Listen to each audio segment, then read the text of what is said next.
Hello and welcome out to this episode of Outbreak Gamers.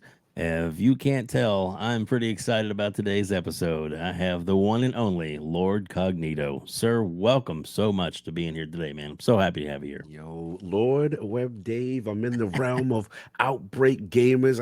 I see the resume building up, man. It's kind of a nice thing going on, man. You got the who's who in the community. I'm like, oh wow, I'm part of this.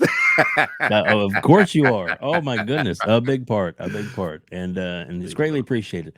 And I know your time is valuable, and like you said, when you're in the green room, we kind of, it's one of those things where it's like, yeah, I appreciate everybody's time, and because I've interviewed people from Australia where there's like a 13-hour, 14-hour difference, and it's just it's one of those things where I'm here and I got all the time in the world. I'll whenever you're able to, and today's the day, and my goodness, We did it. we did. We did it. That's awesome. That's awesome. Mhm. So, Lord Cognito, I guess the way I like to kind of start the show off a little bit is maybe to find out a little bit more about maybe either your education and or maybe like your work history, like how like a little Lord Cognito, how you got started. Yeah. So I mean, before gaming stuff, that kind of stuff. Yeah. Yeah, pretty much. I was a kid who, I grew up in the South Bronx. Always had a penchant for tech and technology. I know we'll get into the gaming standpoint, but for me, I always felt I was going to lean that way. So I remember like my mom had like actually my mom didn't have a computer, and she was basically like, I'm gonna get a word processor, and I'm like, no, you're not. We're gonna get you a computer. So I was like, we got like a Hewlett Packard or something at the time, or Packard Bell, one of the two. And yeah, we pretty much had it set up, and then I kind of took to it my own, like just kind of tinkering and stuff like that. I was very handy with that kind of stuff. Everything technical in the house, my mom, would kind of be like, hey, ask me to do it, ask how to do it. And then Hmm. as opposed to like my grandfather who was around, and he pretty much was like handyman house guy, right? Hmm. So we would clash because I was not that. But what's funny is when as later on as the house got more computerized and things with temperature and things of that nature and stuff, started to become electronic, he had to rely on me. So that's how Hmm. our relationship kind of got better. But yeah, I was just, technical. And then from there, that led into an IT career. And yeah, I'm currently, obviously, most people know I'm with Meta now, kind of thing, which was kind of my first industry video game job. But I never really thought I would kind of go that path because I Hmm. honestly thought, it would be a pipe dream. And IT, that's the breadwinner. That's what's going Hmm. to put food on the table. And gaming is something I love really, really badly. But I didn't know if it would ever merge. So I'm finally kind of at that point, which is it's kind of cool. It's kind of cool. Yeah, that is great. That's awesome. So I guess we don't want to maybe get into too much detail, but I mean, I guess your work at Meta is something you seem pretty excited about. Yeah, yeah. I mean, this is an opportunity. I'll be fully transparent. I was I would say a VR hater, but I was very skeptical of Right? VR. Let's just say that Yeah, in yeah, the yeah. beginning. And, I never forget a couple friends of mine were like, hey, you got to check out the Quest. And, I tried like the early stage VR stuff. I'll Hmm. be honest, I just was not impressed. I was just like, this is not for me, Right. and I would kind of go hard on VR. So I remember when Quest came out, and it was a couple games. I'm like, okay, this is a jump.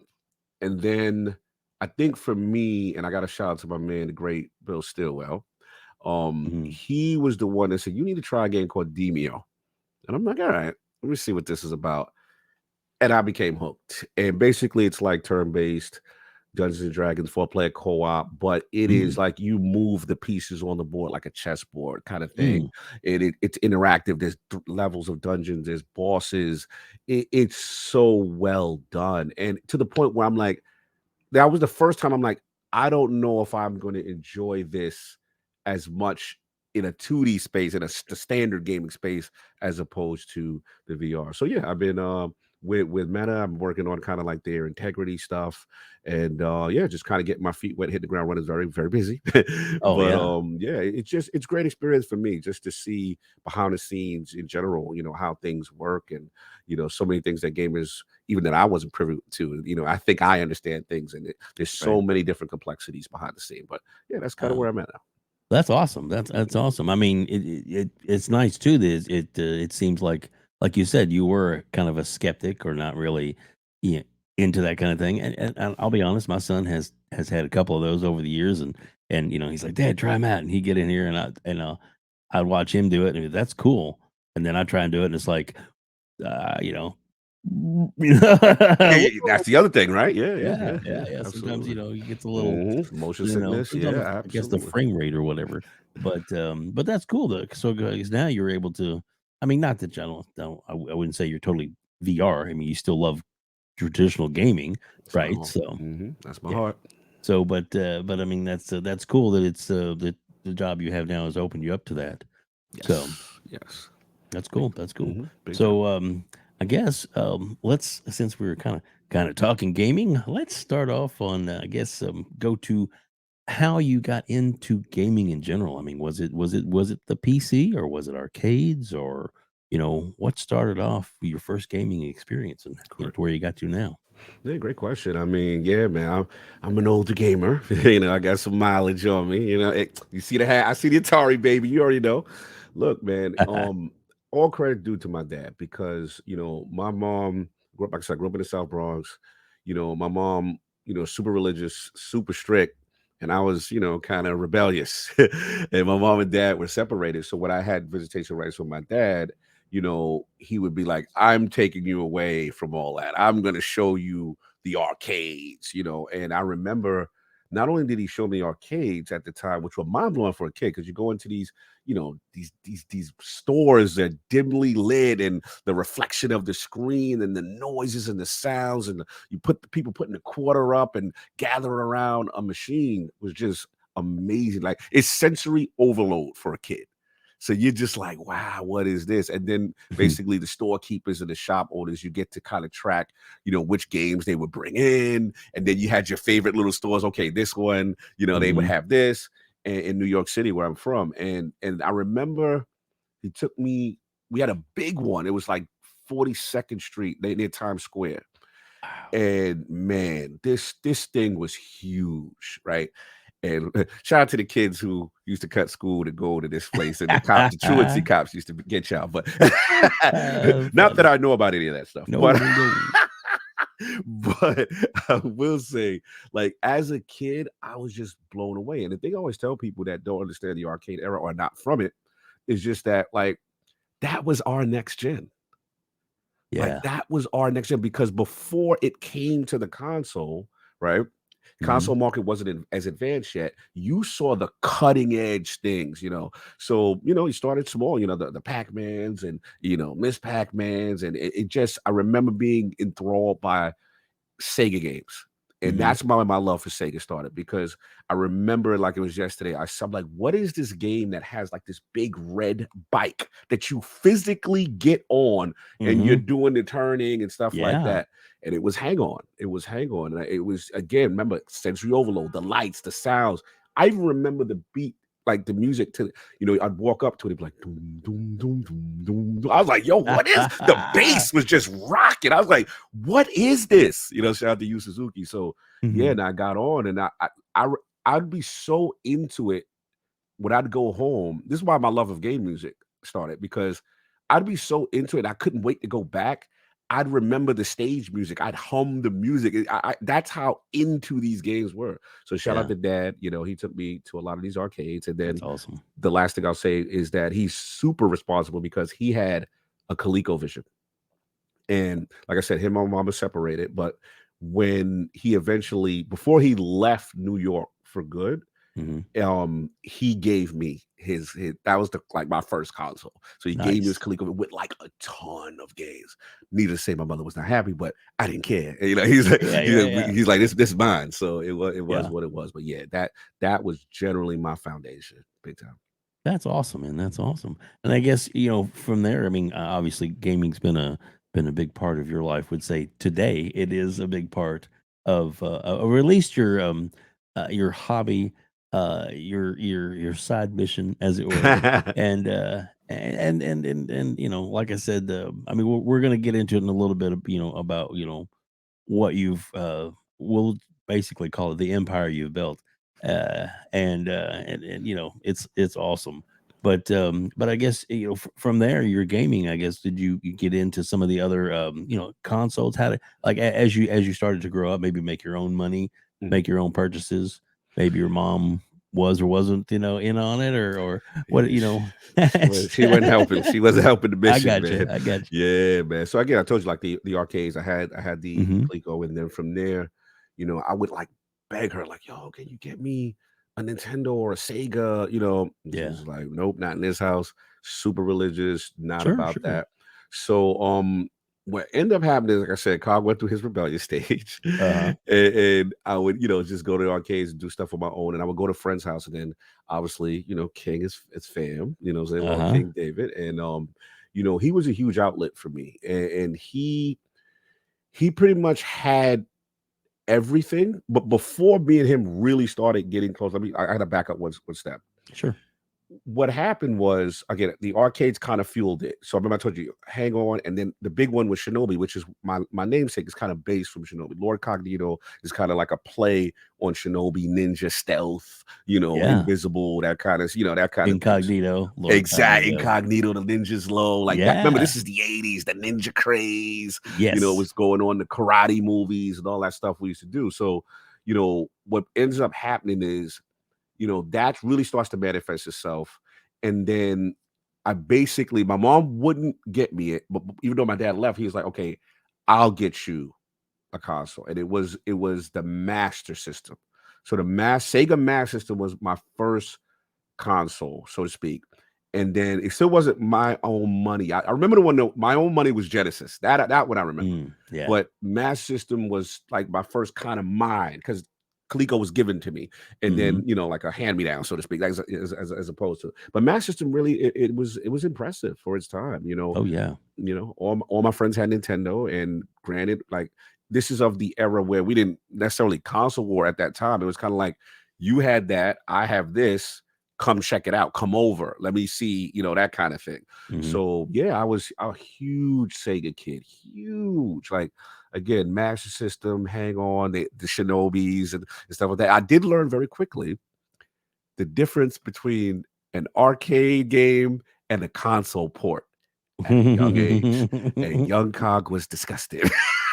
Yeah, yeah. It's kind of a step down. You're like, "Oh, this is gonna be great." You turn it on, you're like, "Oh, this is This is there's not something wrong with the TV. It's yeah, kind of fuzzy." And yeah, I'm with you. absolutely. Absolutely. I learned, but don't get me wrong, like a lot of the experiences were really cool and original. There was a game called Zillion I absolutely loved. Oh my God, this game was amazing, super ambitious. I believe it was based off of anime. They also say it was very instrumental. They had like they didn't call them the Hue cards. I think TurboGrafx called them Hue cards, but it was just like the Sega cards. So they had cartridges that would go on the Mhm. top, and then these little cards, are kind of like these mini games. And I remember this very difficult game called My Hero, and they also had like a light gun and 3D glasses. Like Sega was super ambitious at the time. They were very experimental with a variety of different type of games. But I played all Mhm. the major ones, the Space Harriers, the Outruns, and all Nice. that other stuff. And yeah, I love that. But yeah, so Sega was that next step. And then when it was time, now I'm kind of like getting my little pocket money. I'm saving up, and Mhm. now I'm embedded in this ecosystem. My friends had Nintendo, and I love Nintendo. Don't get me wrong. I remember when I would go over like my cousin's house, and I remember seeing Mike Tyson's Punch Out and Mario. I'm like, man, this is amazing.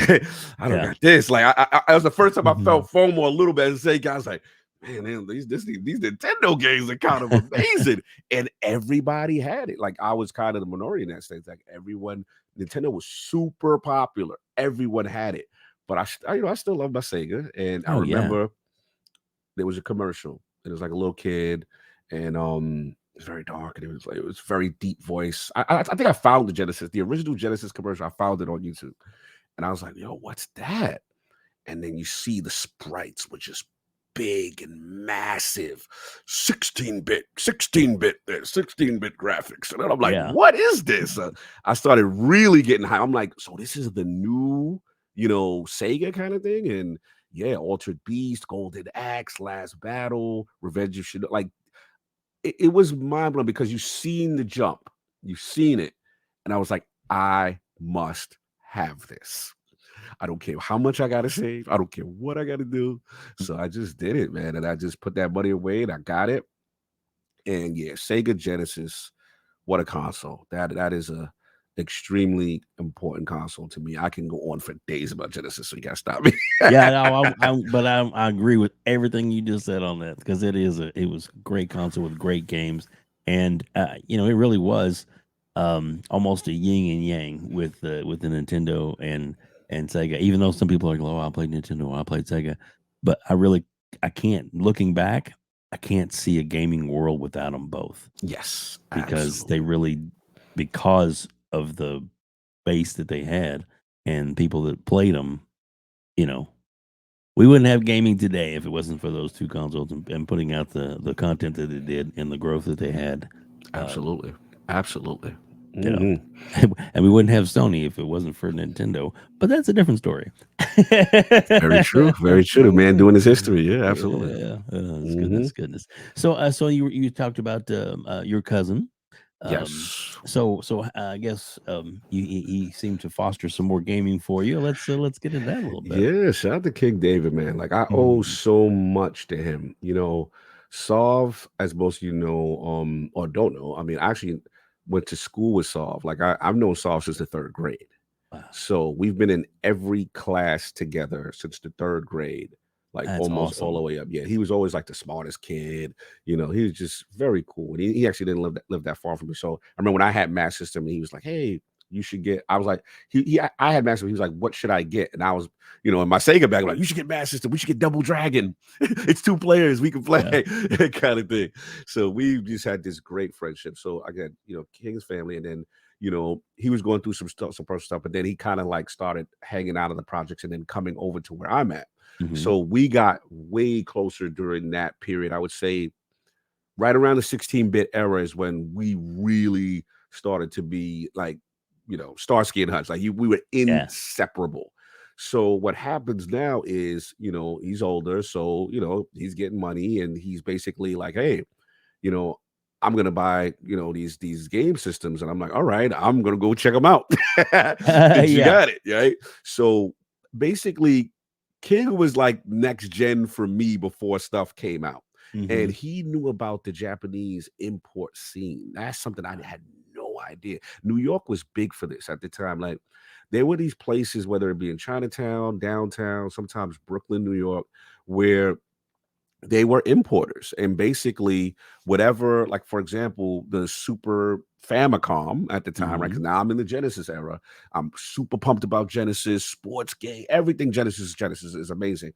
Then we started to hear rumblings because back then you didn't have like there was no, internet kind of stuff like that. There was no gaming sites or something like that. You had your occasional gaming magazines, but we heard rumblings of Nintendo is working on something to kind of counter Genesis eventually. Because I believe when Genesis came out, Nintendo was still doing fabulous during the whole, 8-bit era. They took a while before they didn't just jump out immediately. But I heard about the Famicom, and then King was like, yo, I'm gonna get the Super Nintendo.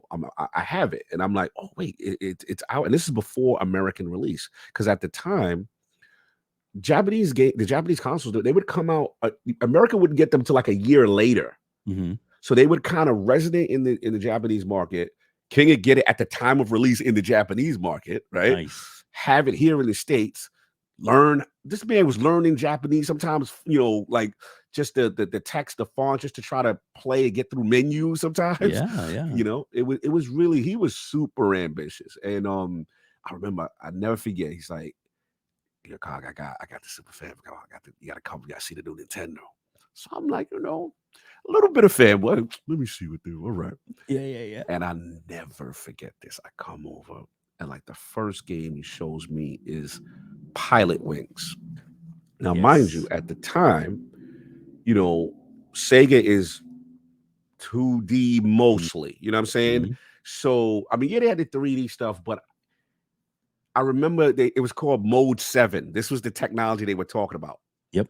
Mode 7 and 3D scaling. You took that plane, that biplane, and you landed it on these runways. And I never seen the graphical fidelity like that at this time. It Mhm. just was so smooth, so fluid. The 3D was just miles ahead of what Genesis was doing.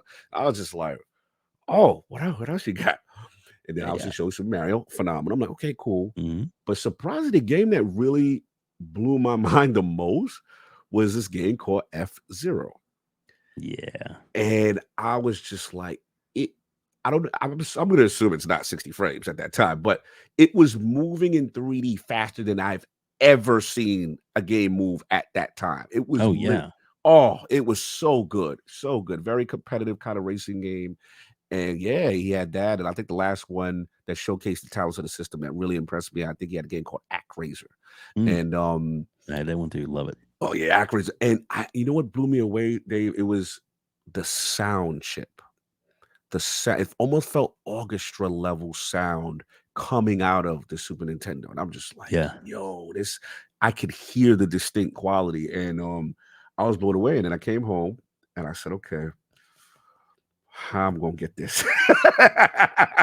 Yeah, yeah. And that's how he introduced me into the import scene. So, yeah, pretty much, he's either saving money or trading your old consoles to get the new stuff, or if you're cool, you wait for King, and then you get his hand-me-down. You get his Super Famicom when he gets There it, you go. and that's how we did. So, yeah, he That's was nice. he was my next gen introduction to so many consoles, TurboGrafx, Super Nintendo, you name it, stuff Neo Geo. This man had it all. Awesome. Yeah, yeah. When I interviewed him and when we got to talking about his history with gaming, and he mentioned you quite a few times about how you guys were in there together and in playing things and yeah Mhm. whew, man he was a beast Yeah, he's when a it comes beast, to man. that kind of gaming. But yeah, but Absolutely. that's awesome. Well, to me, that's like family is great, and then to be able to have those experiences, lifelong experiences that you're going to have with you throughout the day, and it obviously it's created such an amazing bond that's beyond cousins, is almost like brothers. Yeah, we are. We are. We're Yeah, very close, and we have so many stories that are funny in gaming. yeah. And there's like we even have like unwritten rules, like when your friend gets a console Hmm. or a new game, you be quiet, you don't be critical, you let because they just spent their hard earned money. Right. And we have funny moments where like I remember when the Atari Jaguar came out and a friend of mine and we got it, we were not impressed, and we had to keep the face because we know the person just bought it, and Hmm. then we left, we were like, bro, we dodged the bullet with that one. Like we Yeah. did not like it, then we I think we really that really kind of made us barrel down on 3DO during the 32-bit era, kind of Hmm. thing. But there's moments, man, the good console, the bad console, good game, the bad game, or like funny stories where like I remember getting Strider for Genesis 8 mega cartridge, huge for the time, huge. Oh my god, it was amazing looking. And I got it, and I let King play, and he's just going, and I'm like, all right. And then he rolls credits on my game, like the first. I was disgusted. I was like, literally, we just got it, and like we're eating for whatever, and I didn't think that could like he just beat the game, and I was just like, man, I didn't even get a chance to beat my own game. So I Oh, remember it's that. so funny. It was hilarious. And the only payback I got, he remembers this. This is my we always joke about this, is that when he got the Neo Geo, there's a game Mhm. called Fatal Fury. And Fatal Fury was a fighting game. Yeah, you know Fatal Fury. Oh, yes. Extremely hard. Andy, Terry Bogard, the Bogard boys. And I used to take Andy Bogard. He had this little cheesy, I learned one move, his little cheesy elbow move, right? Hmm. King told me, like, yo, I cannot beat this game. This is crazy. I'm gonna let you check it out, but it's good. So he's watching me, and all I'm doing is cheesing this move and beating every boss, and then I roll credits on his game, and I that was my little payment. That's the only time. So the Nice. rule is you're not supposed to roll credits on someone's day one purchase, and they haven't Yeah. finished it yet. Well, I think like you said, that was payback. That Yes, one was due. yes, indeed, indeed. That's awesome. That's awesome. That's awesome. So I guess let's kind of turn things a little bit to and I called it an empire, and I'm just going to call it that because to me that's what it is, and I think it's great. But I guess how did you get started? I guess on YouTube, or what made you decide? You know, I can do this.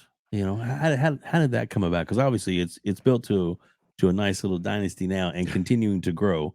And I know that someday soon you guys are going to have that 100,000 subscriber plaque So behind you. It's going to yeah, happen. I hope so. But I'm gonna manifest it. Thank you for that. No, this is a good question, and I always want to be very clear that I want to give Lord Addict his flowers. Like if it Hmm. wasn't for Lord Addict, I wouldn't be here. Straight up. Nice. And again, gaming. I told you the stories about the consoles. I'm from the era where we all came. I remember I was going through it with my mom a little bit, and then the fight for gaming was pretty much you don't want me on the street because you don't know where I am, right? Right. But I'm here playing Xbox, playing games with a bunch of teenagers. You know where I am, right? So let me have this. Otherwise, it's gonna be a problem because I'm trying to. We were trying to. I'm going through my way with rebellious teen Hmm. years. So that was the compromise, and she was like, "Okay."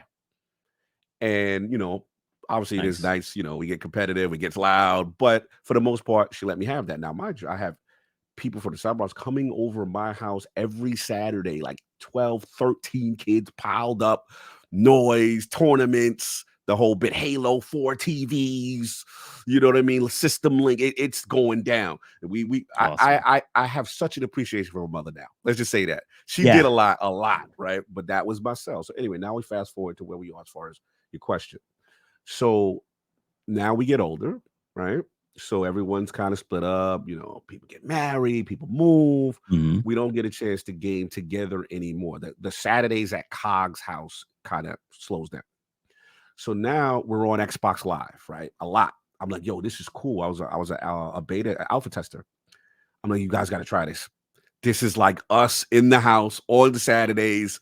Bro, we're right here. You got your mic. So we were blown away by Xbox Live and just the online connectivity. And remember, it required bandwidth, Ethernet. It was a huge deal to maintain that quality. So once we all got on Xbox Live, it brought the old feeling back. So now we're in party chats consistently for the most part, Hmm. playing games, whatever. So shout out to my man Anchorman V. He was one of the people I kind of came across, and he would be in our party chats. And then one time, he brings in this extremely abrasive and loud kid, and I'm like, all right, let's see what this is. And at the time, I think I remember his gamer tag was "Room to Kill." That was Addict's thing. He would come in, Nice. and I'm like, all right. And he was just funny to me. He was really cool. He fit in. We had a lot in common, and then he would always say like, yeah, he was very opinionated. That's one of his boys, very opinionated. But he was older, and then he's like, like a young guy, but like kind of wiser than his age, kind of thing. So I was like, all right, I like this kid. So we kind of hit it off, and then I think how we really hit it off was right around the time of Assassin's Creed Unity, and then I was playing Destiny heavy, and he was trashing Destiny. I was just like, bro, you gotta at least Mhm. try it. So we made a bet. I was like, I'll buy Unity, you buy Destiny, or something, some bet where if the other one doesn't like it, we'll pay the other one. He ends up liking Destiny, and we're playing Destiny like every night. Like we're hardcore with this. So everyone's in the chat. And I remember him telling me, he's like, man, your chats are hilarious. Like, you guys should do a podcast. I'm like, what? Like, as an older gamer, it made no sense to me. Like, streaming made no sense to me. Mhm. You know, doing video, none of that made sense I didn't get it. I was like, why would anyone, want to sit and watch someone? Again, it just was mind blowing to me. So I'm like, nah, that's for you young kids. I don't, whatever. So he would kind of gnaw at me slowly every couple of months, like, hey man. So I remember when I finally relented, I was like, all right, if you do it, I'll be a guest on your show. Right. So I'll Mhm. be a guest. So we did it, and this was like early stages Iron Lords, Mhm. and we didn't. I don't think we even had the name at that point. And again, credit goes to Addict because it was right around the time I think Rise of Iron DLC came out. We were big Destiny fanatics, and we started it. And I was like, all right. And then we had two other friends in town. Shout out to my friends, Lord SWAT, Lord Sleep, and it was a Destiny only podcast at the time. Wow. Us four, Addict was hosting. I would just come in. But each week, I ain't gonna lie to you, Dave. I was like, just getting in front of a mic, get a little bit more comfortable. I was having fun with it. I was actually having a little Yeah. fun. You know what? It's not that bad. So we did it. We didn't really have any following. And then the people that did follow was kind of like, yeah, we like you, but we don't like Destiny. Right, right. So I was just like, all right. And then, the two others that we had at the time, as far as personal stuff, scheduling, they just couldn't, make it anymore. So Mhm. came down to, me and Attic, and we're just like, okay, what are we gonna do? Right. So there's a part of me where we're like, okay, we'll do like 10 episodes. If we still like it, we still got the feel, we'll continue. If not, we'll walk away. Because Yeah. we weren't really getting any, no one was to the point where you get mad when you do the podcast. I go like, this is full disclosure. Yeah, yeah, yeah. I would get upset when we would podcast and I tell my friends that we're podcasting and I didn't see them in Right. chat or any of my I'm like, these 5 people out of these 5, I should see. I would take it personal. Yeah, So yeah. basically, what ends up happening is then we make a shift and we say, okay, they don't really care about the Destiny thing as much. Let's make it multi-platform game. Let's talk about gaming, right? And I think we were even Iron Lords gaming at one point for a second, like a couple Mhm. episodes. And then at the time, I believe shout out to Tim Dog. Tim Dog was like our first guest for like ILP in its original stage. And he jumped Mhm. on and it was kind of like an intervention at first. Well, why don't you like Destiny? Then we talked about other stuff. And Yeah, then yeah. yeah, it just opened up and I really started to get into it. And then that's when I realized I liked having guests on and introducing people. You know what I'm saying? Like I Mhm. really started to get a passion for that, making someone feel good about coming on, celebrating their accolades, celebrating what they've done. And yeah, it was really I really started to take to it. And then we I said, hey man, I know we don't have any traction, no one's listening to us, but I like what we're doing. You know what I'm saying? Like I'm having fun. Like I don't care. Nice. Like so he was like, yeah, let's stick with it. And then, he would help on the production. I knew nothing about OBS. I didn't know anything about YouTube. I didn't know anything about, and I literally, this kid knew so much, and I would just learn from him. Mhm. And the next big step, would probably took us to what now is I literally reached out to Solve and I said, look, I want to have you on as a guest.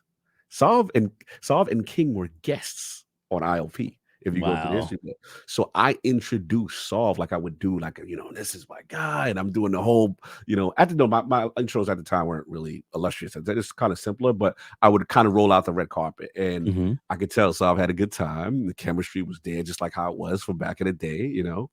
And then the next episode, and maybe 2 episodes later, I had King on as a guest on Mhm. ILV, right? So we introduce him, we're talking his history and all of this. It's all on the Mhm. record. And then that's when it hit me. And I'm like, Addict, this is it right here. Once because Solve brought the analytical balance that I felt we needed. Mhm. And then King is such a personality, and he's the funniest person I know. Like literally, some of the best laughs in my life. I'm talking about rolling on the side. My stomach hurt. That man, like I tell him all the time, he should do stand up. He just doesn't like the idea of being in front of crowds and doing it. But Right. he's literally the funniest person I know. I have stories to this day, just erupt laugh that we know little sayings, inside jokes from moments. So Mhm. yeah, it just I was like, this is it. This is and I asked, I was like, hey, would you guys be interested in doing a podcast? And they were like, yeah, let's give it a shot. And yeah, the rest was history. We just kept going, and the chemistry was there. And look, we're truly all brothers. Like we all hang out, we all do things together outside of the podcast. And I think that's kind of our unique strength. We really play with each other. And Attic is family, man. Like he's such a good kid, and like I said, just learning the space together and that journey and charting it. But that was literally the foundation of Iron Lord's podcast as a podcast. Yeah, yeah. Well, and from a person outside looking in, the chemistry is super strong, and the bond is real, and you can tell, and it's really is like you're all family and you're all brothers for real because you have that at times, not always. You guys are never mean, but a lot of times you'll nitpick somebody here or try and get us somebody's skin here. You know what I'm talking about, Oh yeah. and Oh they yeah. do it to you too, Of course. Of but course. but it's always fun, respectful, and oh my gosh, it's some of the best. And if it doesn't go 4 hours, I'm wondering what's wrong. Is somebody not feeling good? I Yeah, we mean, did. there's some long podcasts out there, but I tell you, you don't I don't get like fatigue. I don't get bored, and sometimes I'm like, oh man, time to wrap it up already. People would say that to us, and I remember that was actually a pushback Attic had at me at first. He was like, "Bro, the podcasts are too long," and I'm like, "But are we having fun though?" Yeah, and, yeah, and then what's funny is I'm like, "Okay, we'll make a cut here, we'll make a cut there," and then sometimes I'm like, "Bro, you talking very long on this thing for a person who wants to end the show early as overall runtime, right?" And yeah, then he yeah, he would admit he was like, "Yeah, you're right. That was a lot of fun."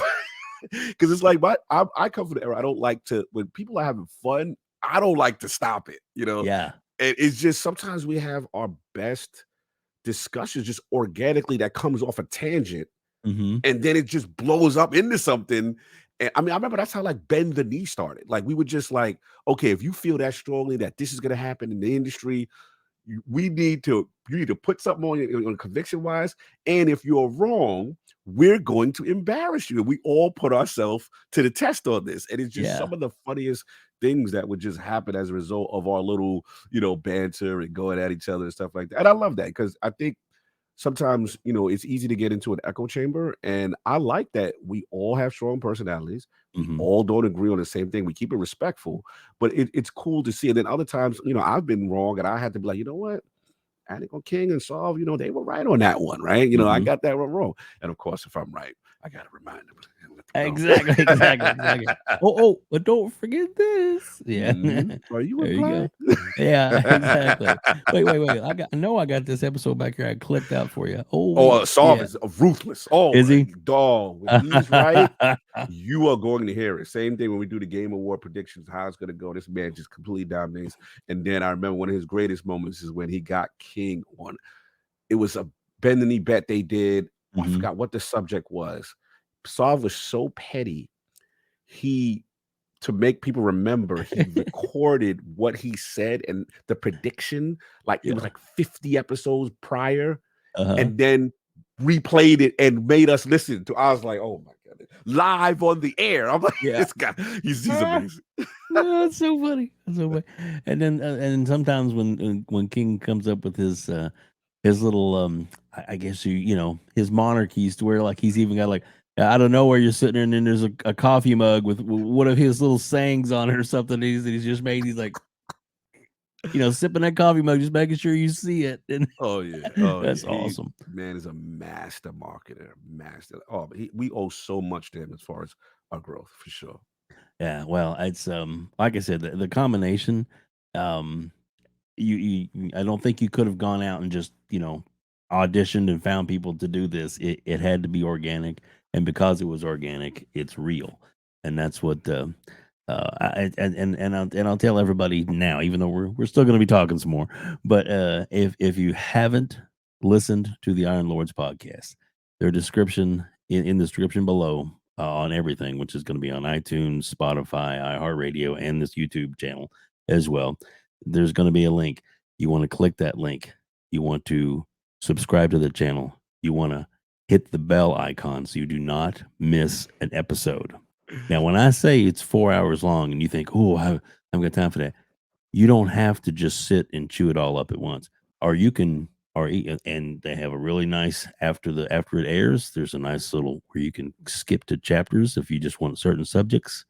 It's right there for you. It's easy to do, and you will get something out of every episode that they put out.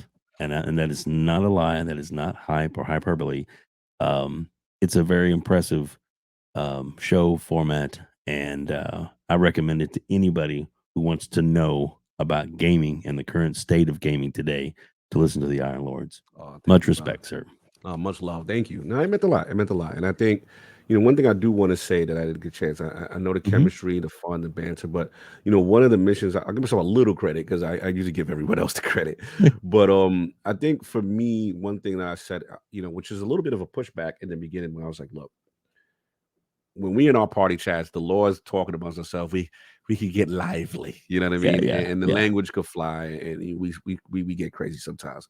But I was like, look, I don't know if I wanted that energy on the podcast, and I got a lot of pushback from Attic and King specifically. Even so, they were like, "Cog, I don't know if I could do a whole podcast and not slip up," kind of thing. And I'm like, look, Yeah. slip up is cool, but I said the reason why I said it is because, for me, one thing that like how we're doing here is, we talk a gaming history, right? So you Mhm. have a guest on, you bring them on, you talk a gaming history, stuff like that. And that part's cool, but it's like also I feel that as gamers, sometimes I'm guilty of this. Like we don't understand how like the sausage is made, so to speak, right? So what I want to do is also celebrate the developers, the content creators, people that are in the industry that may have insight and knowledge that we don't know, and give Mhm. them their flowers. And to me, these guys are superheroes. Like these guys create the experiences that truly molded me. I told you about, Shinobi and my Yeah, namesake, and yeah. I remember meeting Yu Suzuki for the first time, and I was like a little kid. I was like, "Yo, this is the legend!" And and then even famous content creators that you listen to coming up while you're going up, and I remember bumping into the Ryan McCaffreys and stuff at an E3, and doing all this stuff, and just be like, man, this is really cool. And that's why a goal of mine was always to celebrate the industry, celebrate games, celebrate the creators and the people, the influencers that have a huge part of gaming, and make them feel welcome. And that I feel is one of the big things I think keys to us that really helped us. That people, when you come on, you're gonna have a good time. Right? We're gonna show you Mhm. respect. We're gonna have some fun. We're gonna talk about it. Also talk about the gaming topic. So, and I think once a couple episodes went down like that, and then I seen King saw, they were like, all right, Cox, you got it. Like you were right on that one. Like because they Yeah. fought me hard in the beginning. Yeah, yeah, yeah. Yeah, so that definitely means a lot. Yeah, well, and you it's not that I mean, you guys still have fun, and it's still very fun and lively, and like you said, occasionally, No, things, things get, get a little gritty, yeah. but for the most part, I mean, and really, to be honest, I mean, gaming, for me, it's like, I'm an old guy, you know what I mean? And then like when my son was born, and his first really big game console was the Super NES. Mhm. And to listen to him, and I give him, and he gets so mad at me when I say this, but he was a little Logan, a little bitty guy, you know, Mhm, maybe 4 or 5 years old, and mhm. he comes up to me and he says he wants to play Donkey Tong. That's how you pronounce Donkey Kong Country, Donkey Tong, Donkey Dog, and yeah, salute. and that's the thing is that gaming today, even today, even people that watch, like the Iron Lords, you got young gamers and exactly, and then go all the way up. So, I mean, it's good that it's, for the most part, I mean, pretty family friendly, and like I said, but that still doesn't mean you can't be adults and have Yeah, of fun, course, of course, but, of course. but still, Mhm. it's a great podcast, it really is, and I'm grateful that it's there, Appreciate you, and I brother. tell you, when I started my journey, Mhm. um, I'm an old radio guy from days back, I and can then hear and that. I then can hear the sensibilities. Yep, a I little can bit, hear it. I was program director for a radio station, for a rock radio station for many years, and I loved it, but it doesn't pay what you think it would. A lot of people are like, oh, Howard Stern and Bob and Tom, and you're like, oh, those are great, but they're syndicated radio and they make a lot of money. Mm, right. Here I was, struggling to get by a lot of times I hear. even as a program director, and then I got the opportunity to work at GameStop. That came up to me as a manager, and I was there for Nice, 12 years. nice. And then after that, I got the opportunity because it was a mall location, and GameStop was pretty much closing out all mall stores for the most part because even though we were a high ranked store, the rent was so high in the mall Yes, compared yeah. to strip mall. Mhm. So, 3 or 4 times as much as there are other 2 GameStops in town, and there was already 2 other GameStops in town, so why have a third that was costing so much Consolidation. money? Mhm. Exactly.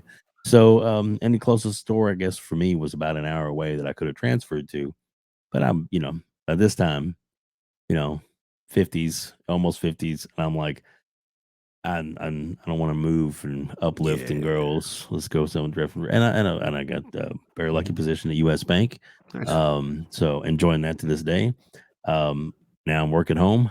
Hey, and when the kind of Hey, the work at home kind the of thing remote. kicked in, Yeah. it kind of like I started listening to like, well, I'll listen to podcasts while I'm doing my work, and I started with the staples, the the IGN, and they Mhm. just were not coming at gaming the way I felt gaming should have been come at. No, in other words, the way it wasn't speaking to me. It Okay. was, Sony this and Sony that and Xbox bad a lot. And really that's the way it felt.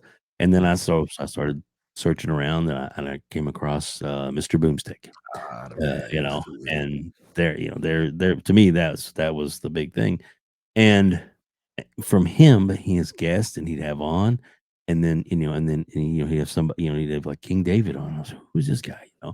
And then I'd follow him back and then it was like that opened me up to all of you guys. And Yeah, then Boom is awesome. the episode where well, I mean, you guys were on your way, but it was nice that as you Oh, got to he did so 1,000. much for us. Oh, he was huge for that. I remember that like it was yesterday. The 1,000 episode, we were struggling to get over the Mhm. hump.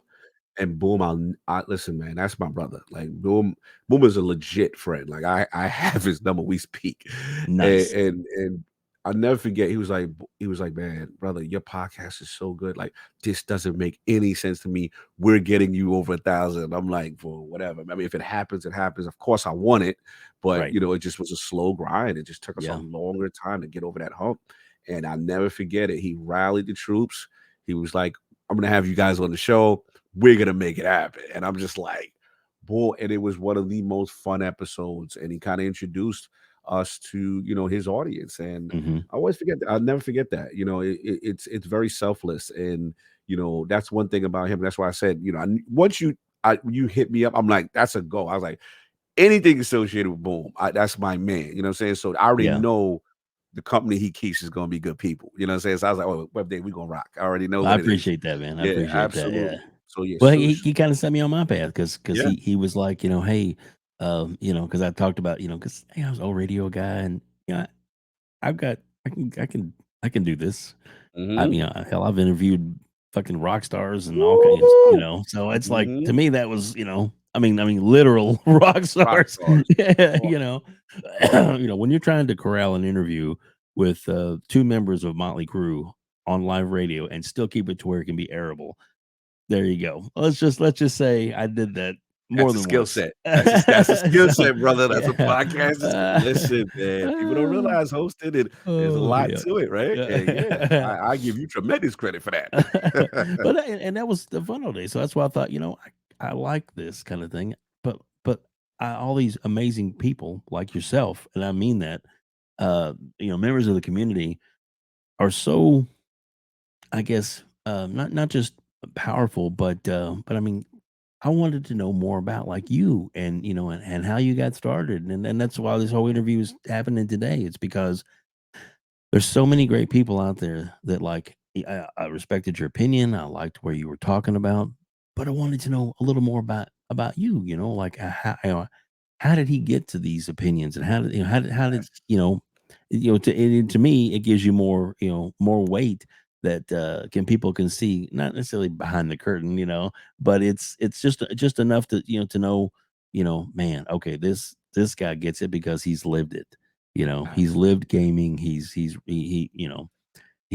truly passionate about it and not just let's get some clicks. There's Ex plenty of those guys out there, and that's what I like is somebody that's genuine and respectful and genuinely has fun all the time you're on the air. So Appreciate that's it, brother. Yeah, that's what it's about. That's what it's about, right? It's like, that's why you beautifully said that. Like, as far as like, doing the deep dives, and that's why it was important to me. And that's what I kind of that was my putting my personality a bit on the mhm. show, which is let's do the history. Let's find out how you got there, right? And, Yeah. and then the other thing what I like is that no matter your background, no matter what country you were from, we'd have people on from all over the world, and we hear their stories that we like.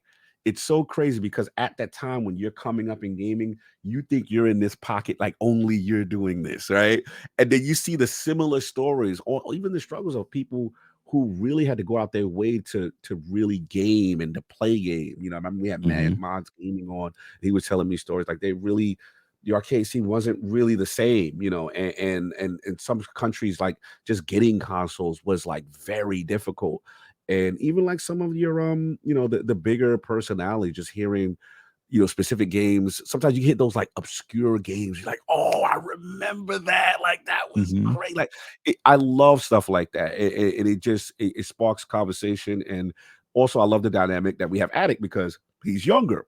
So a Mhm. lot of times he's like, this stuff sounds ridiculous. What do you mean you didn't have blah blah blah? Like he Yeah. listened to the technology and how like outdated, and then we're like the older guys, like, see, if it wasn't for us paving the way for you young, but you Yeah. wouldn't have what you have now. So it's this fun little dynamic that we have. Listen, have Attic listen to these stories because it's almost like he has to do homework, and it's a Yeah, funny, that's awesome. yeah, it's a funny thing we have going on with that.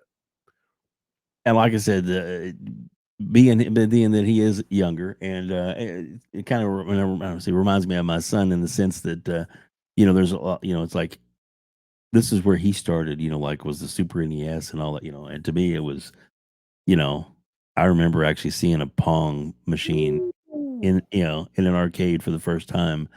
And well, before there was an arcade, when it was just a storefront, and then there was couple of stores had these in them, and then they started building more quote unquote arcades, and it Yes. used to be pool halls and that kind of stuff that Yes, straight up. That's how it kind was. of grew in, and pinball Mhm. machines and all that kind of thing, and that was and to think I mean like me and yourself, I mean it's hard to I can hardly wait for it, and hopefully I'm around for it, but it's like when you think look at where we're at right now, and 20 years from now where are we going to be, Brother. Well you know said. Yeah, and well said. and like you work with Meta, I mean, the 3D, world that there is now, I mean, it's gonna do nothing but get better and get more, I guess, interactive and more, realistic, Yeah. So the gaming industry itself is just amazing the way it's the potential it has. Absolutely, because we've been there, us being older, we've been there for those inflection points where we like, okay, this Mhm. is a substantial jump. What's happening here? Whether it be, I remember online gaming, I remember, like I said, 8-bit to 16-bit. I remember, 3D really finally, like PlayStation comes out and you go like, wow, this is insane. Like there's so many jumps like that technology Mhm. wise. Now we have cloud, you have Game Pass, you have all this other stuff. We're talking about VR, and it's just like, this is why part of me, look, I get it. I came from the Genesis does what Nintendo don't era. I get Yep. it. There's always going to be that banter and fandom on some level. No one's going to Mhm. ignore that. And I'm not going to say that I wasn't part of it in my younger days. But, I don't understand the legit beefing with each other. Right. That to me as an older gamer is ridiculous because at the end of the day, like gaming is supposed to be fun. Like we supposed to have fun. Yo, everybody get together, let's game, let's hang out. Like that's what I come from. So to me, I do look at, not to call you like specific guy, when people are online legit beefing with each other over Mhm. video games, that is crazy to me. Like that doesn't make any sense. And I usually try to play the mostly the role of the peacemaker most of the time because I'm just like, yo, guys, like look at the bigger picture. Like, what are we really doing? Right. Mhm. And I think that's what sometimes we get lost. Like we got to get back to having fun again. Like Yes. just that's what it's about, bro. And I think shout to Attic because like we'll do the community streams and you'll see people jump in with us and hey, and they realize like when we have like we're playing games like this is how it's gonna be. We're gonna talk, we have fun, and it's a different energy. And you can see gaming unites, bro. It really does. It diffuses Yes. situations, it brings people together. And the last point I'll say is that, especially like with the Xbox Live thing, think about this. Like I had people like when I wrote their gamer tag down, living in UK, other countries, right? Mhm. And if it wasn't for gaming, I wouldn't know these people. And because of gaming, now we're best friends. So no Yeah. one can really come at me about gaming being bad. You know what I'm saying? On any level, because at the end of the day, it's such a unifier. And to me, it's one of the biggest entertainment mediums, if not, the biggest and the best to me. It just it does so much good. Gaming legit does so much good, and I'm True. always gonna ride for it. So yeah, that's my stance on it. When everyone tries to pick at it or argue over it, Right. it's just like, come on, guys, let's put it in Yeah, there's perspective. so many good things that it does that can outweigh the bad, and there's always going to be some idiot out there, like you said, that that tries to get under somebody's skin or needle somebody, or completely take it in a dark and unnecessary direction just Yes. because you can't make your point because you really technically don't have a point to win, and you're just grasping the straws and trying to hurt the other person. And those Exactly. people, I have no time or room for them in my life or in my Preach. gaming. It's like you're not worth it, dude. Sorry. It's I'm not going to give you the benefit of that Mhm. because there's so many other great people like yourself that are in the community that can uplift us in gaming. And it's not that it's a religion, Yeah. but by God, it feels pretty good. Yeah, man. Absolutely. Well said. Awesome, awesome. Well, let me get to because I don't want to wrap up too much of your time here, but as we Mhm, start to wrap things up, mhm. I'd like to maybe get your thoughts on the current. And this could be big, but I don't want I don't want to go too deep. But I mean, your current, I guess your opinion and your thoughts on how this current gaming scene is going with the ABK deal. As far as what are your thoughts on how this is going to end up, and what are your hopes that we as gamers get out of this in the end?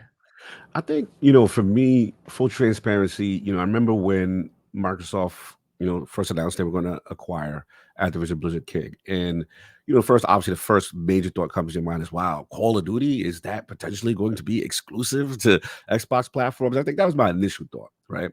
And then I had conversations with Jez Corden, and he was like, "Oh, I don't think so. It's more of a ritual game. That game is too big, Hmm. to live just exclusively, on one platform." Because my mindset prior was like, "Oh, if you acquire something, you can do what you want," Right. you know, kind of thing. So, and I remember him being really right. I got that one I did get wrong, and I was just like, okay, but I understand like how Minecraft is treated, right? It's just Hmm.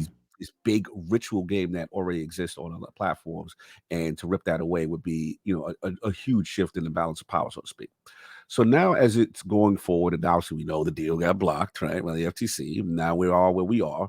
you know my mindset, I'm always try to separate the emotionality, even if I'm a fan of something, and try to understand the other side and see where I can come into the middle with this. So when I looked at the FTC's reasonings for blocking the deal, it didn't make sense to me. So I just said, this, if it's about the spirit of competition, right? And Xbox in gaming is not number one, right? Hmm. You have the Sonys, you have the Nintendos, you have the Tencent, you have all these other gaming entities, right, that are in the mix.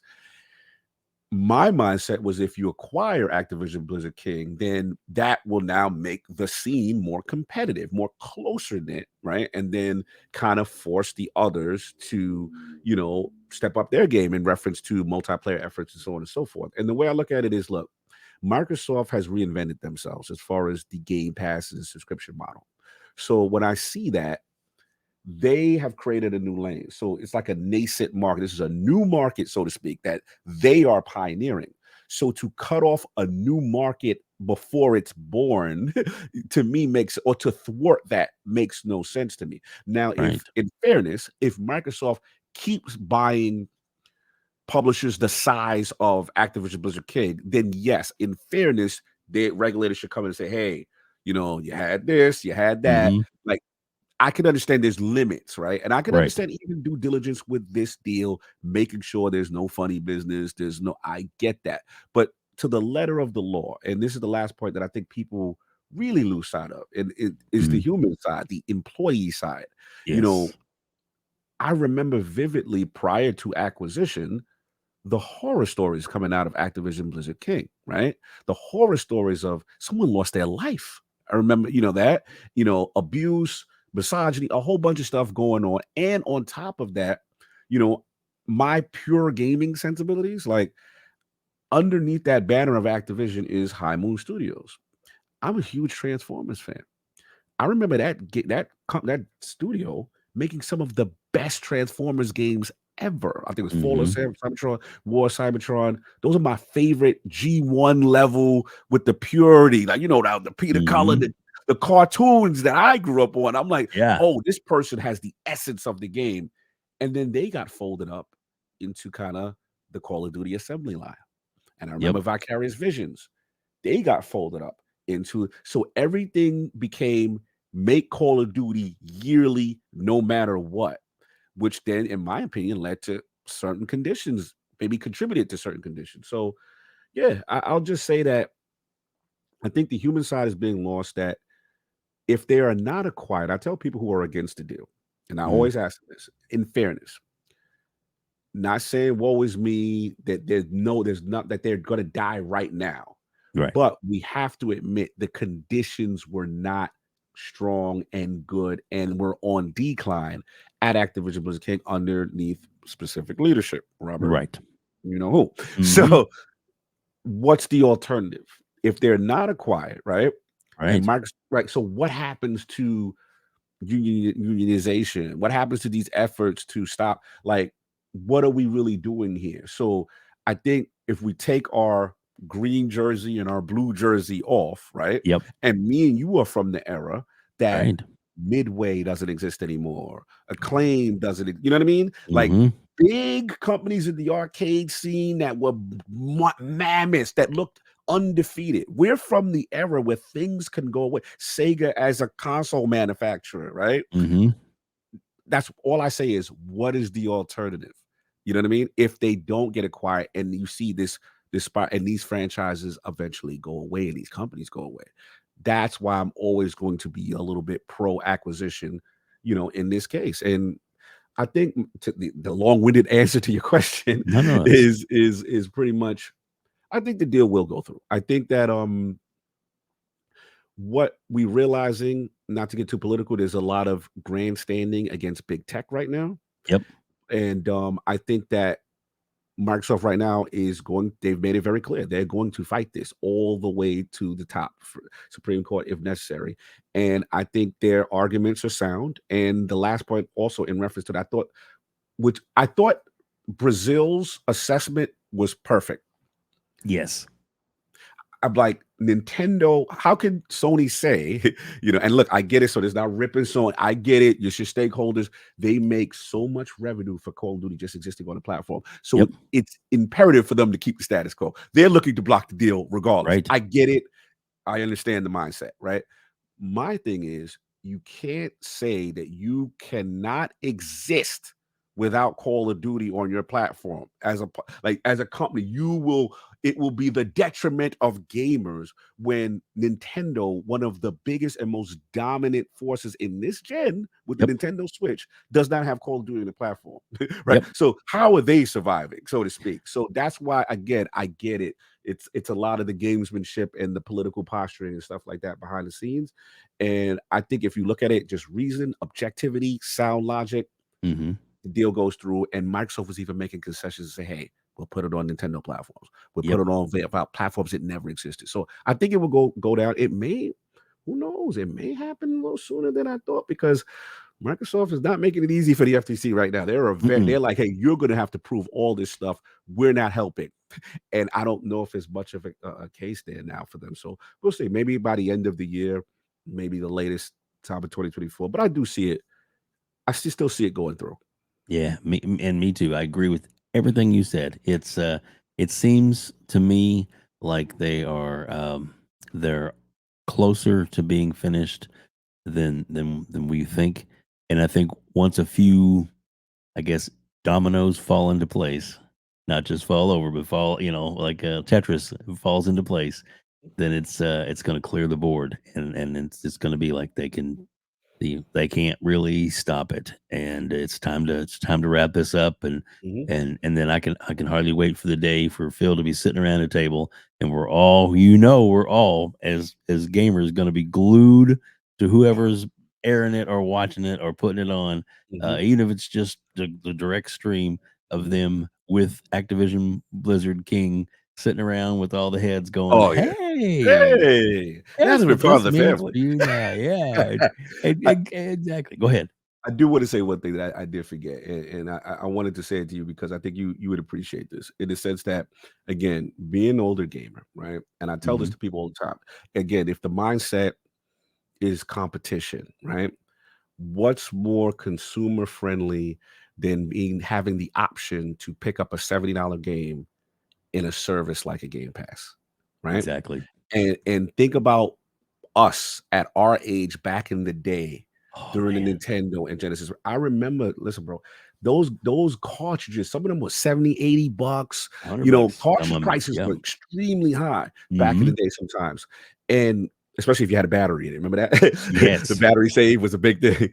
But like, think about this. And I remember when you finally did save up, and it was a business decision, Dave. Like you literally had to save up. And if you made the wrong choice on a bad game with your 60, $70 as a kid, that devastated you. Because one, you know, as a GameStop manager, when you come in, I come in there, that 70 that I gave you now becomes 15 to $25 credit or something else, right? Yep. So you've already lost that value. And then that same game now goes back up on the shelf, right? For maybe Yep. $5 or $10 less retail. So basically what I'm trying to say is, could you imagine during the Genesis days, the Super Nintendo days, Oh, we had a service, Game Pass for Genesis, oh Game my Pass for gosh. Super Nintendo. And for $10, you tell your mom, or hey, just $10, and I can have all of this, and you don't have to buy me games for the whole year.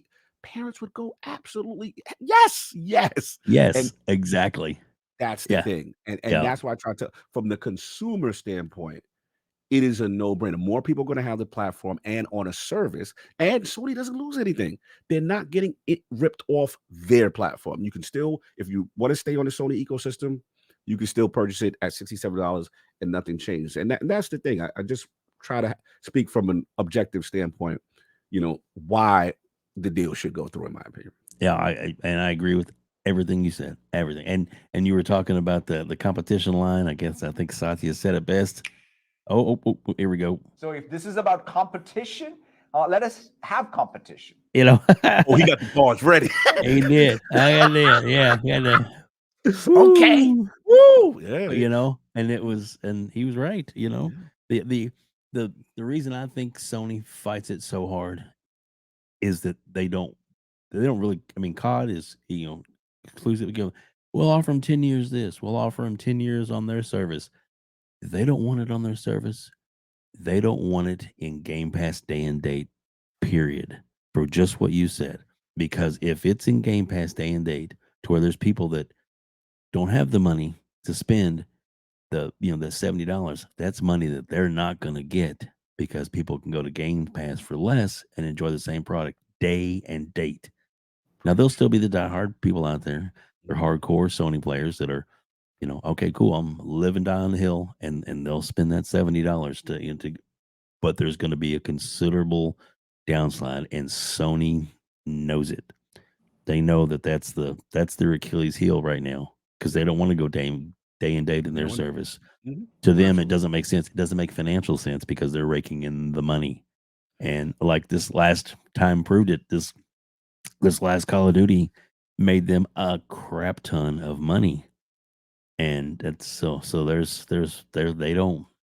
don't want to give that up. And Shut up. I get it. Like you I said, get I it. understand from a business standpoint. Mhm. Let's fight them tooth and nail.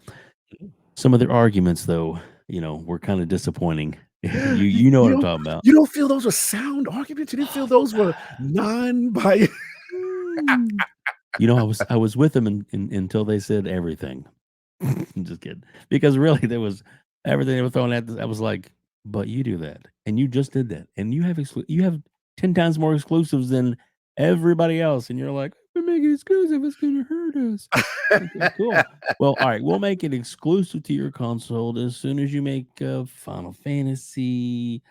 How about you bring your Spider-Man over to Xbox? Will you do that for us? Thanks. Turning Xbox gamers that we know. Yeah. Yeah, it And was the reasoning there was a bit interesting. And let's be honest, it is contradictory. We're not even gonna oh yeah. sugarcoat it. They're listen. Now I get it. The scale of a Call of Duty deal is definitely way bigger. Oh I yes. get that. We're not Hmm. gonna say it's apples, apples, but the principle of locking down content is literally their entire business model from when they've jumped in the game. They've been Exactly. the key proponents of exclusively on PlayStation, Yep. exclusively. And for the record, I don't have a problem with that. Like, part of me feels that gives your brand a specific identity. I get that. But to then go around and say, we would be destroyed. We would be devastated if this happens, and they should not be allowed to do this. Think about gamers. Like, which gamers? Gamers are benefiting if it goes on more platforms and this service.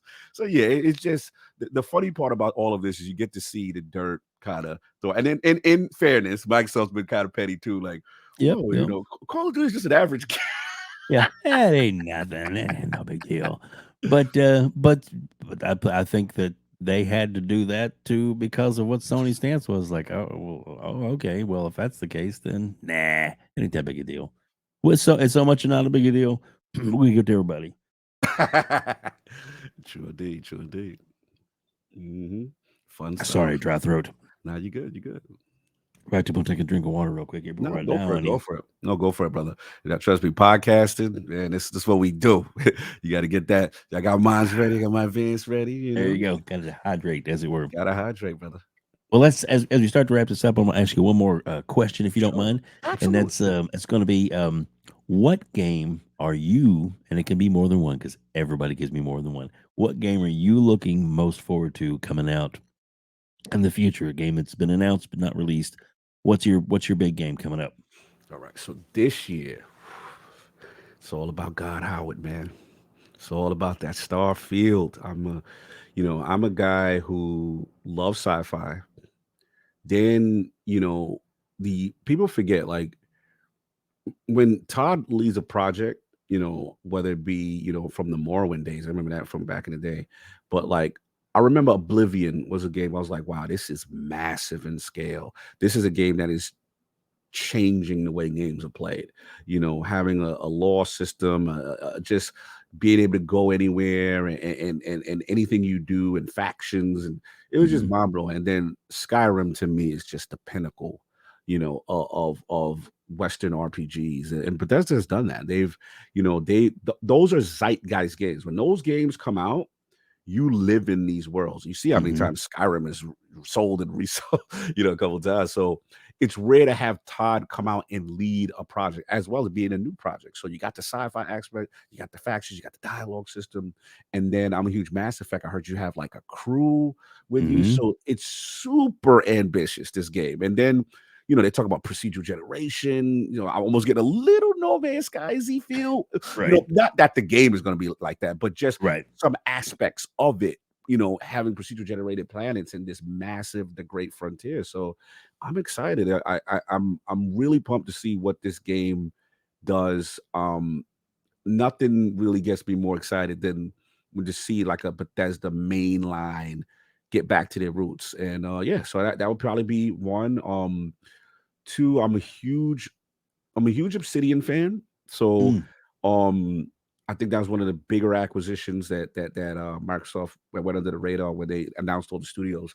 I told people, I said Obsidian is going to be like one of their MVPs, and they have not disappointed. So they even got me liking Grounded, and I thought that I was clouding Grounded when I was like, why are they doing it? Who wants this? And I'm like, yo, this Honey I Shrunk the Kids game, it's real fun. Like, it's really good. Like I loved it. So Avowed, definitely from them, seeing them do their take almost like of a Skyrim and a Pillars of Eternity universe. And Ninja Theory, man. Yeah. Do we get the Hellblade this year? I hope so. Bro, like, Hellblade that game punched above its weight for a smaller team. That first game, you can make the argument it had some type of AAA level to it. And now to see them with a budget in a studio, and then, the way they handle psychosis and mental illness through audio is the best I've ever heard of it. That transform, I've never seen a game where you're walking and you hear the whispers and the doubt and the creep. It's just the Senua Sacrifice. I cannot wait to see what they do. And graphic looks amazing. And I think, honestly, as much as Starfield is probably it's going to be huge for them if it's good, Mhm. and it's going to generate a lot. I also think Hellblade being successful can generate an audience of people like PlayStation fans that may be on the fence with Xbox, right? Mhm. Because those style games resonate with Yes. them, right? Yep. So yeah, like the AAA cinematic over the shoulder experience. Yeah, I think those are probably the from the Xbox side the most super anticipated. And then Sony has got the Spider-Man series. I want to see what's going on with that. I'm a huge Final Oh, yeah. Fantasy. See what's going on with that. And then Switch, I'd like some new hardware now. It's time. It's I think time. it's time. Yeah. I'm agreed with you on that. Yeah, I'm those are looking my forward most to the new Zelda coming out. That's going to be good on that Tears platform. of the But Kingdom. Mhm. but a new console from them would be very nice. And back to your first pick, the Starfield. I agree with you 100%. That's going to be so good. And when you hear, I guess there's the some of the other content creators that have talked to and or slashed. Maybe they have builds themselves, so they're not Insiders. saying they can't talk about insiders. That's the word that are talking about how amazing it really is, and their confidence in this is got my excitement from like, this should be a good game to like, holy crap, this is going to be a great game. What do you think? You've heard, I'm sure, like Colt Eastwood and those kind of guys talking about Yeah. that kind of stuff. People are chirping, man. I heard Yeah. people have builds and going around playing. So first thing gives me confidence that the build is running around, right? Yes. So when the build's running around, that already gives me completion confidence. Like we're getting close. Because last year we didn't hear that talk. Right. It was supposed to come out in 2022, but obviously we know what happened. Right. So yeah, that gives me confidence. And look, like you nailed it. I know I'm gonna love this type of game regardless, right? Mhm. So let's just say it's between an 80 to 85, right? Type Mhm. of Metacritic style game. It's good, but maybe it's flawed here, or a couple minor flaws here and there, but it's good. I'm still okay because I Right. know Cog's going like that type of game. But now, if we take it further to what you said, and it becomes this industry defining, whoa, we've never seen this kind of done in gaming before moment. And it's in that 90 kind of Metacritic range where it's like, okay, this is an Xbox exclusive that is game of the year high quality. Now you're talking about changing the entire perception of Xbox. You're now you're talking, oh, you must have Game Pass, you must have a console to experience this. And that's how things change. And I tell people all the time, I get it. People go, hey, where's the games? Where's the games? Mismanagement, all this stuff. I get it. It's fair to criticize, it's fair to doubt. All I say, my mindset is, wait for the products to come out. When the products come out, then we judge and say, Mhm. okay. And I think it's imperative. If these games are good, then we can start getting into a snowball effect where you can have a great game a quarter, right? Mhm. In a service like game. But now you start really getting the momentum. And I think that's what their long-term vision is. I look at, for people who are very disappointed and upset at 2022, me, I ragged on. I went in on them. Disappointed. No first party AAA. They had games. Shout out to Pentiment Grounded, but the bigger games they didn't have. Right. But I look at 2021, and 2021, I tell people all the time, that wasn't that long ago. Mhm. And that's the vision if things go correctly, right? Where you Mhm. had the Psychonauts too, right? Mhm. Massive monster game in the service, great. You have an Age of Empires. People can say what they want. That is a massive game on PC, and in that community is huge to have it. They had Microsoft Flight Simulator, which was like Mhm. overall like a 10 out of 10 game. Again, massive. Then you have Forza Horizon 5, one of the best arcade racers, massive. And then you cap the year off with a Halo Infinite. And for whatever issues Halo Infinite had long term with long live service, we can't deny the core game It's amazing. was good. Yes, the campaign and the multiplayer was outstanding. So Mhm. look at a year like that, with quarterly, and then remember you had Game Pass with the third party deals. MLB The Show was that year. Outriders was that year, right? Mhm. So now you're talking about third party Game Pass, Xbox Global Game Pass. If it comes, that's the vision, right? If it Mhm. all comes together, listen, no, I'm not trying to get console worried, but it's like it's going to be hard to stop that Right. if the games are good. You can Right. have your 1 or 2 a year and survive, but if this thing and that's what Microsoft and I think Sony recognizes that too. There is a healthy concern because it threatens their business model. They want to keep the status quo, and this could get really, the momentum could get really crazy for Microsoft if they able to execute. So we'll see. This is a big year for them. There's a lot of pressure on them. These games got to be good. Yep. Got to be good. Gotta be good. But if they're good, I told people it could be this could be one of those Xbox Year of Dreams. Like it all came together. You know what I'm saying? And we just got to sit back and see how this thing plays out. Awesome. Well, Lord Cognito, I cannot thank you enough for being here. Thank you so much for your time today. This was been a great podcast. I hope you've enjoyed it half as much as I have.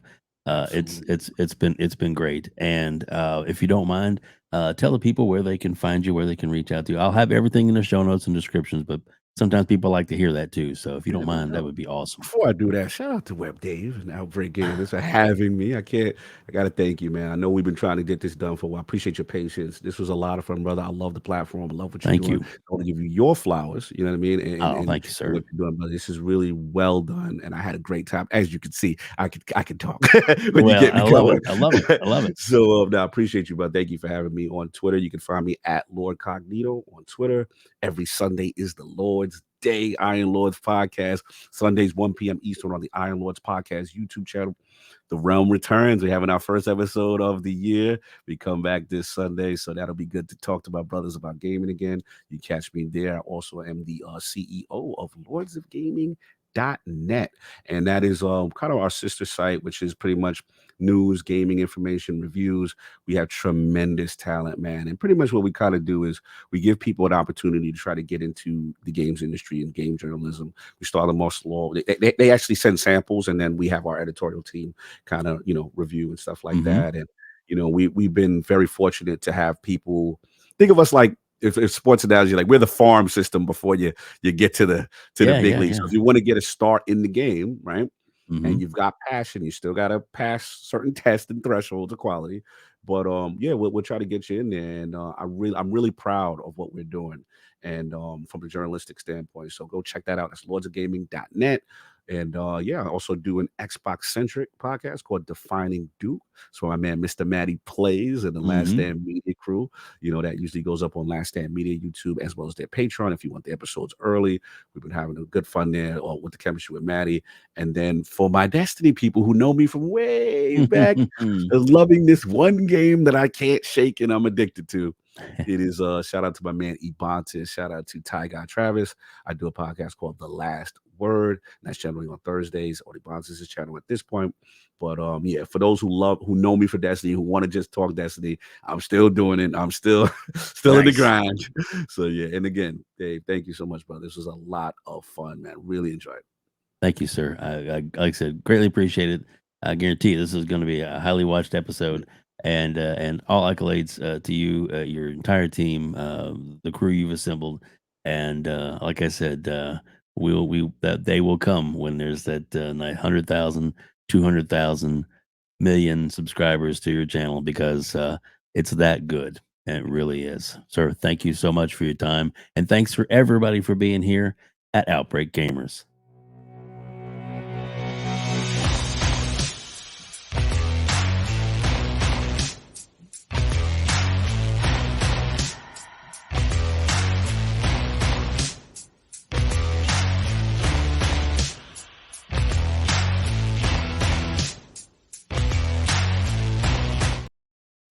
Game over. Oh, we got the game over.